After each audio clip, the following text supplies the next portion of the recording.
Ce qui est surestimé, par exemple, là, c'est avoir raison. Tu sais, je comprends que tu vas avoir raison dans la vie, mais des fois, t'as pas raison. Fait que ta gueule, puis mange une petite boule d'orgueil. Ça bourre pendant 20 minutes, puis ça fait pas engraisser. C'est vraiment malade. Tu pourrais peut-être même faire plaisir à quelqu'un. Avoir raison, c'est comme être riche. Tu sais, t'as beau crier après la caissière que t'as 1 milliard dans ton compte, t'as quand même 17 pièces à payer pour ton papier de toilette puis t'es Captain Crunch. Oui. Fait que ça change absolument rien. Puis c'est correct si t'as raison, mais faut aussi que t'en reviennes à un moment donné. Tu sais, quelqu'un qui ne veut pas en revenir.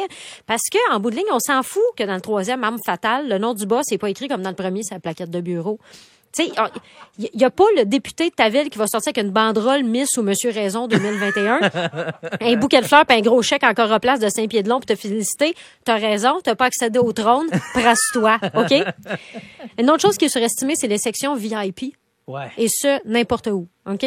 Quoi de plus décevant qu'une section VIP? Souvent, c'est juste une banquette avec une petite corde en velours qui bloque l'accès à rien du tout, avec ton nom mal écrit sur un carton au centre de la table où il y a une bougie puis une bouteille de champagne. Et là, j'utilise des gros guillemets dans les airs. Là. Vous pouvez pas les voir là dans votre auto ou à la maison. Fait que faites-les, OK? Champagne. Merci. C'est une bouteille avec des bulles qui va te donner mal à la tête, puis fort probablement te faire vomir dans une toilette, pas VIP du tout, hein? Entouré de la plèbe. Tout le monde te dévisage en se demandant, c'est qui les losers qui sont réservés une banquette à 100 pièces sur une plateforme de 1 pied de haut? Si tu veux regarder du monde de haut en buvant de la piquette à bulles, inscris-toi au prochain OD, hein? Une autre chose qui est surévaluée, puis là, je sais que les gens vont peut-être m'envoyer, c'est ça, ils vont m'envoyer c'est les super-héros, OK? Hein? Gars, j'aime vraiment ça, mais là, c'est plus le fun, Brian. Je suis toujours partante, gars, je suis toujours partante pour voir des gens qui ont des super-pouvoirs péter la gueule à d'autres gens qui ont aussi des super-pouvoirs en me demandant, c'est-tu mieux de se régénérer ou d'être anti-balle? Tu sais, tu le sais pas. Mais là, c'est un peu trop. 8000 films, autant de séries. Je sais même plus lequel j'ai fini.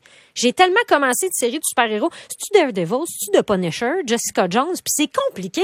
Dans le présent, dans le passé, dans le futur d'une autre dimension, le jour du mariage de ton ennemi, la fois où ton némésis a essayé de détruire la Terre le jour de ta fête. Hey, ça vient lourd, à un moment donné. Moi, je savais pas que tous les super-héros se connaissaient. Tu sais, tu peux voir Batman chez avec des X-Men, puis là, The Flash arrive avec Iron Man, puis là, la chicane pogne, le Superman décide de se battre contre tout le monde. On dirait une famille dysfonctionnelle, mais très forte, mettons, tu sais. Ils finissent tous dans les séries de l'autre. Ça finit par devenir lourd avec des problèmes beaucoup trop profonds. Tu sais, ça te prendrait une polythérapie avec médication. Là. Comment ça se fait que je torturais dans tes souvenirs d'enfance alors qu'à la base, je voulais juste te regarder faire du kung-fu en apesanteur? Hein? Va consulter puis reviens-moi frais et dispo avec des lasers qui te sortent des yeux. Hein?